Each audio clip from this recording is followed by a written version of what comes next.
Hi. Some of you might remember when we were doing the TF1101 series a few weeks ago. At the end of it we had a look at the signal purity using the 3561A that's in front of you here on the bench. And we just really had a look at some of the harmonics and sort of made a very subjective judgment based upon what it looked like in comparison to the digital output. Well, I thought it might be a bit of a good exercise just to maybe do a bit more of a objective measurement. So what we're going to do is we're going to look at the 1101 output, measure its THD, total harmonic distortion, and we're going to try and benchmark that against three other function generators that I use. The first one is the DG852 Pro up on the bench there. That's an FPGA, so a fully digital unit. So we might expect that one to have pretty low distortion. We'll also have a look at the 3310 HP3310, which is one of my favourite function generators, see what that one does. And then finally we'll have a look down in the bottom right hand corner here at the 8116, and between those three against the TF1101, which is underneath the bench because I've run out of space on the table, we'll just have a look and see whether or not we can infer anything about how pure the sine wave output is on these old valve units. Okay, so I'm going to get all of this equipment on and warmed up. When we come back, I'll show you how to set up the THD measurement on the 3561. Because there's going to be so many machines on, it might be quite loud, so pardon the audio if you do pick up some of the fan noise, especially that 8116 down the bottom right there. It's really quite noisy. Okay, I'll be back in a moment. Right, so I've repositioned us in front of the signal analyzer. So this is the screen you get when you turn it on. So the few things we need to do before we're ready to take some THD measurements. So the first thing we're going to do is in display, we're going to go into the format and just put it into the single display. We don't need the oscilloscope display on. We're then going to set the frequency, so we'll start it at 500 Hertz. And we'll use 20 kilohertz as the span, so you can check that on the bottom here. Well then, we need to then go into special marker. We need to turn on harmonics, and then that gives you a THD readout. But there's a few more things we need to do.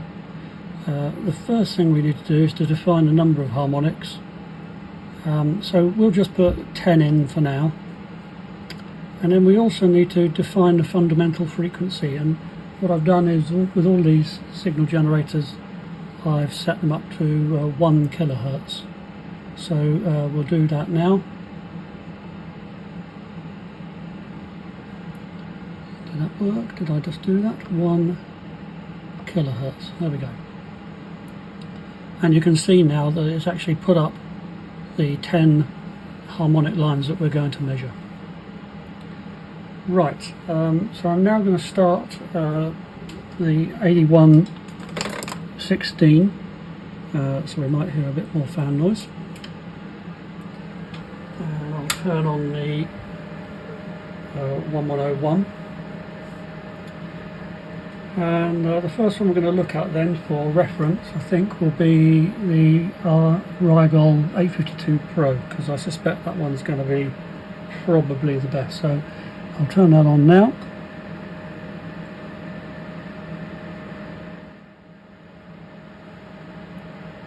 Okay, apologies for that. One of the problems with these digital machines is sometimes they don't boot up right. Anyway, we've rectified that.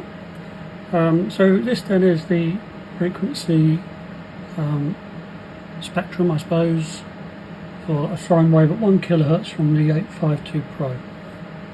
and you can see we're not really. What I've done with all of these is match their output to as close as I can get it to 1 kilohertz, and also the amplitude as well, so they're all pretty much matched.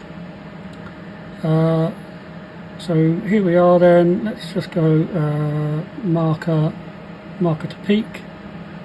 So yeah, it's at 1000 hertz, it's at minus 27 dBV, doesn't really make any difference, but the THD, and these are all going to be referenced to each other rather than empirical measurements, is what? Minus 64. Okay, so now let's have a look at the HP 3310. So I'll switch that one in now. Lots and lots of more harmonic lines, as you can see. And the THD for that one is, let's call it 51. Okay, now let's try the 8116. So a newer instrument than the 3310, so let's see whether that's better. So on the face of it, you can see it looks like a better spread of harmonics. They tail off quicker, there aren't so many higher ones there. But actually it's got a worse THD figure, I'll call it minus 37. What we'll do later on is we'll go back through these and change the amount of harmonics we measure, see if that makes a difference. Let's have a look at the TF1101 now. So this is the all valve unit that we repaired. And actually that one is pretty good. That's on a par with the 3100 series HP that we measured earlier on. So about minus 51, and very stable as well. Okay, let's just go back in, and we'll take it back to the 852 Pro, and we'll increase the number of harmonics to, let's say, 20. So we're going to measure the harmonics across all of that spectrum there, 20 kilohertz of spectrum. So this one now is still measuring minus 64, so it hasn't made much difference to that one. 3310 minus 51, so again no great difference. 8116 37, so that's the same. And the TF1101, yep, 51, 52. So not a great deal of difference there. So what do we learn from that? Well, I suppose you can't really tell the purity of an output just based on looking at the harmonic spread. If you look at it here, for example, that one there, which is the 8116, looks better to my eye anyway than the 3110, which has a much greater spread of harmonics. But in total harmonic distortion terms, at least, then we've got what, 15 dB better. And the other thing I've learned is that actually the 1101 that we've repaired has a very good pure sine wave. So yeah, there we go. I hope you found that helpful, and I shall see you in the next video.